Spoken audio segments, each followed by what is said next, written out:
Bom,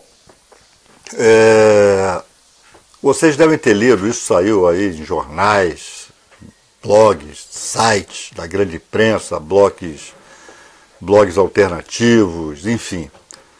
A ministra Carmen Lúcia, presidente do Supremo Tribunal Federal, na volta do recesso, como é de tradição, fez um pronunciamento.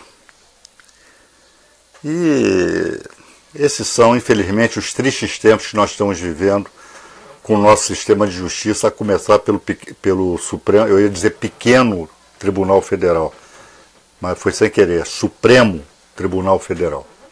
E o pequeno aí, eu ia errando, que vocês devem lembrar que ontem, então, hoje ela deu seguimento ao que ela falou ontem.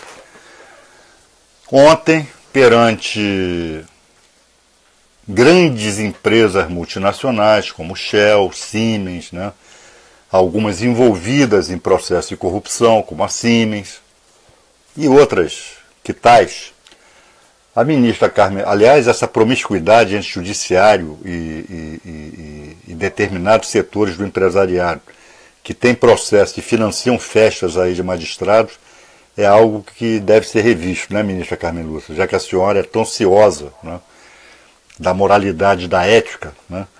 E a ministra Carmen Lúcia ontem disse que o Supremo não poderia se apequenar e julgar a questão da presunção de inocência, né, por causa de uma pessoa. No caso, essa pessoa é Lula.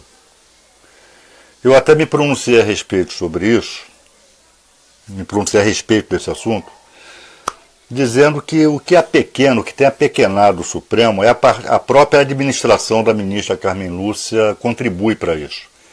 A ministra Carmen Lúcia, objetivamente, não é uma boa presidente do Supremo. Não mostrou estar à altura. E o que apequenou o Supremo e vem apequenando o Supremo, primeiramente, foi a intensa participação do Supremo, sobretudo de alguns de seus ministros, no golpe. São ministros que falam pelos cotovelos, né? São ministros que, alguns deles, obviamente, se pronunciam, emitem opiniões acerca dos casos que estão julgando, né? E, sobretudo, o judiciário, a partir do Supremo, resolveu, de algum tempo para cá, entrar na política. E aí eu entro no assunto de hoje. Hoje a ministra Carmen Lúcia, no seu discurso, disse que é inaceitável desacatar a justiça, desacatar o poder judiciário, ofender a magistratura. Ela entende, abro aspas, que é até possível criticar decisões judiciais, mas não desobedecê-los. Bom, primeiramente, é possível? Não, ministra, não é possível. É um direito de qualquer cidadão criticar, seja lá o que for. A decisão dos senhores juízes, das senhoras juízas, não são atos emanados de uma divindade. Uma divindade, até as divindades hoje em dia são questionadas, quanto mais decisão judicial. Então, ministra, menos, né? O adjetivo correto não é possível, né? O adjetivo correto é um direito de qualquer cidadão, de qualquer cidadã, emitir opinião acerca de qualquer coisa, inclusive de decisão judicial. Aquela imbecilidade que muitas vezes se repete, que decisão judicial se cumpre, né, e não se discute, não passa de uma imbecilidade. Então, como imbecilidade, não deve ser levada a sério. Agora, a senhora fala, senhora ministra Carmen Lúcia, em desrespeito. Bom, vamos lá. Quem é que está desrespeitando o judiciário? Eu vou dizer à senhora quem. Vocês próprios. Vocês, juízes.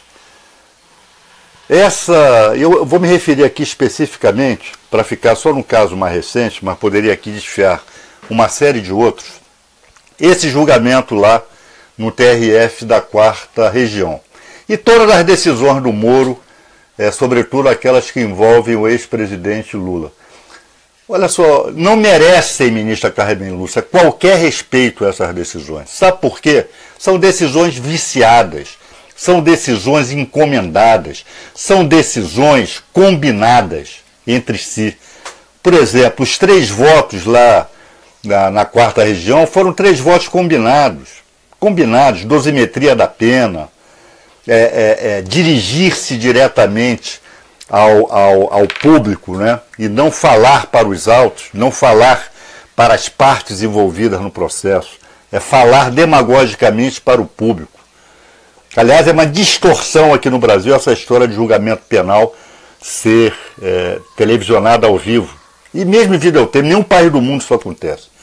Então, ministra, primeiro, se faça respeitar.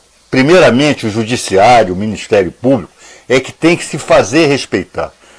Respeitar as leis, ministras, respeitar decisões judiciais, respeitar a ordem jurídica, fazem parte de um pacto, o que talvez Rousseau chamasse de contrato social. Isso é um pacto.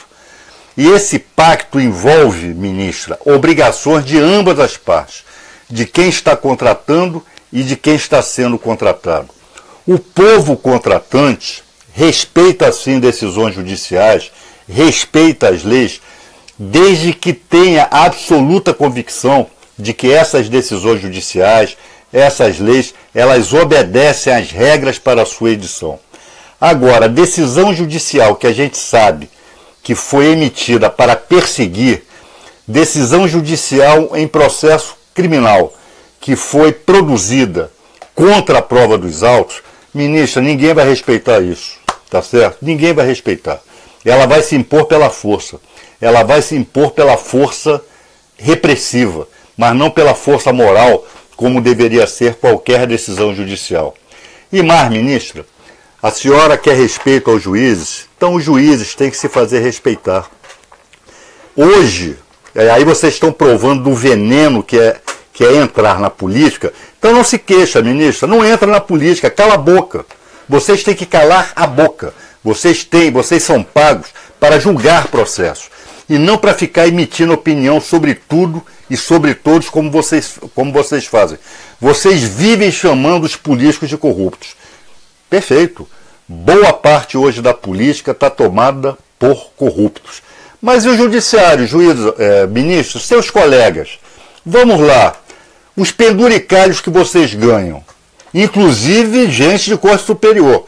Hoje está nos jornais que ministros do STJ, pelo menos da cúpula do STJ, também ganham auxílio moradia e moram em apartamento funcional. A senhora não fala nada a respeito, ministra?